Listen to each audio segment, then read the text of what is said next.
6h30, 9h, les matins de France Culture. Guillaume Erner.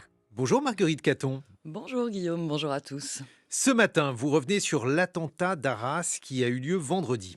Avec une question, Guillaume, comment s'organise aujourd'hui la lutte contre la radicalisation 3 ans après l'assassinat de Samuel Paty, près de 8 ans après les attentats de l'État islamique sur le sol national, on aurait pu croire la menace passée. Mais l'attentat d'Arras nous rappelle que l'idéologie islamiste subsiste et se transmet encore aux plus jeunes. Bonjour Olivier Kahn. Bonjour Anna. Vous êtes professeur de droit pénal à l'université de Cergy-Pontoise. Est-ce que vous êtes étonné, Olivier Kahn, de cette longévité du terrorisme islamiste en France ? Alors, étonné, en tous les cas, je la constate. C'est vrai que quand on se réfère aux perspectives historiques en matière de terrorisme, il est rare qu'une séquence terroriste dure aussi longtemps. Puisqu'on peut estimer qu'elle a commencé en 2012 avec les assassinats de Toulouse et Montauban, et qu'aujourd'hui elle se poursuit avec des individus isolés ou affectés de troubles mentaux, mais qu'elle se prolonge, ce qui est un défi à la fois pour les services antiterroristes et pour la démocratie. La cellule familiale entière de l'attaquant d'Arras semble radicalisée. Comment l'interprétez-vous ? On a des précédents avec la famille Klein ou avec la famille Kouachi. La religion joue évidemment un rôle à l'intérieur d'une famille. Si vous avez un individu radicalisé, ce partage de la religion et des convictions peut jouer.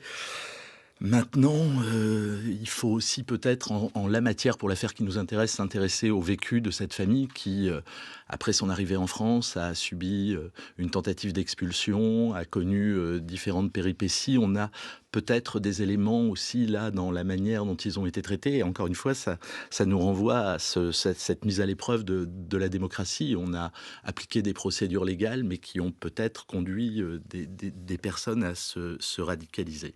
Et puis, il faut faire attention au raccourci familial, puisque, on l'a vu avec la famille Mera, un certain nombre de membres de la famille étaient radicalisés, mais un ne l'était pas, donc on ne peut pas appliquer le principe du « si ce n'est toi, c'est donc ton frère ».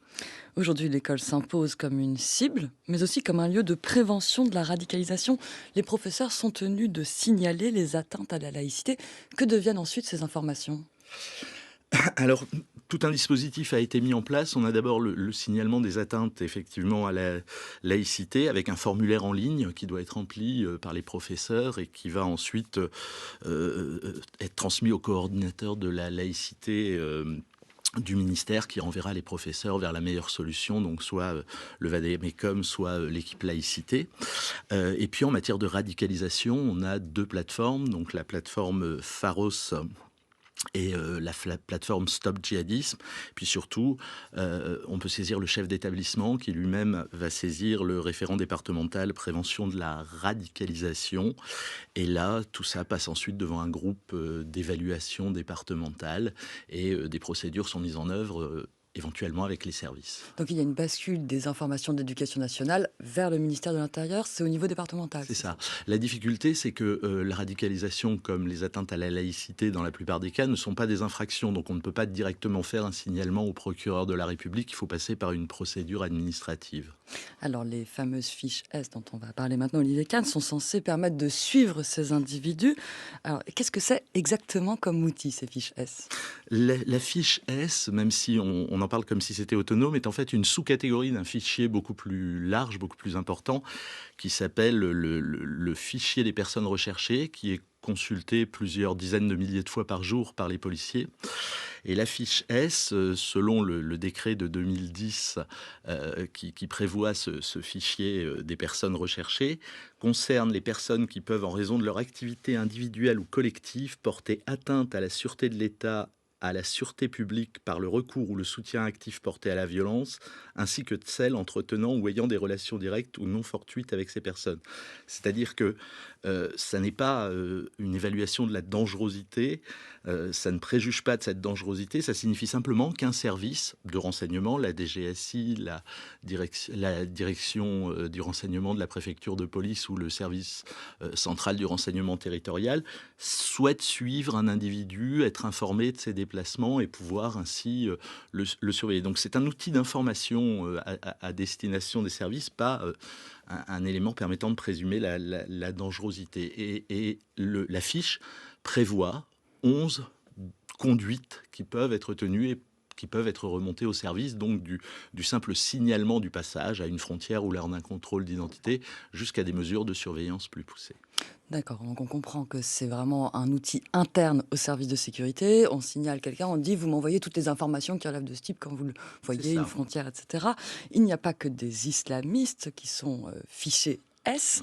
Je crois qu'on en compte quand même 5300. La question qui se pose aujourd'hui, c'est dans quelle mesure une fiche S peut conduire à une expulsion. Que dit le droit ?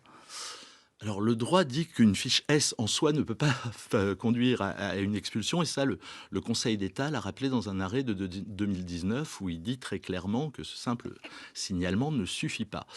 Lorsque cet élément doit servir de support à une éventuelle expulsion, il est même demandé au juge de contacter le ministère de l'Intérieur, solliciter le ministère de l'Intérieur pour avoir plus d'informations. Donc en fait, pour une expulsion, bien, il faut plus qu'une fiche S. Il faut effectivement caractériser une menace grave pour la sûreté de l'État, une menace grave en lien avec le terrorisme, qui permettra d'expulser la personne. Mais il ne faut pas forcément une condamnation pour autant.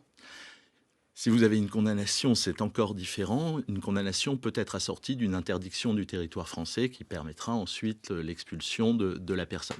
Mais l'expulsion administrative impose juste de caractériser des menaces graves pour la sécurité publique, pour l'ordre public. Et évidemment, un simple signalement, le simple intérêt des services pour une personne ne suffit pas. Il faudra des éléments objectifs pour le caractériser. Vendredi, on peut dire que la chaîne du renseignement a plutôt bien fonctionné et malgré cela, on déplore un mort et 3 blessés. Est-ce qu'on manque de moyens, Olivier Kahn ?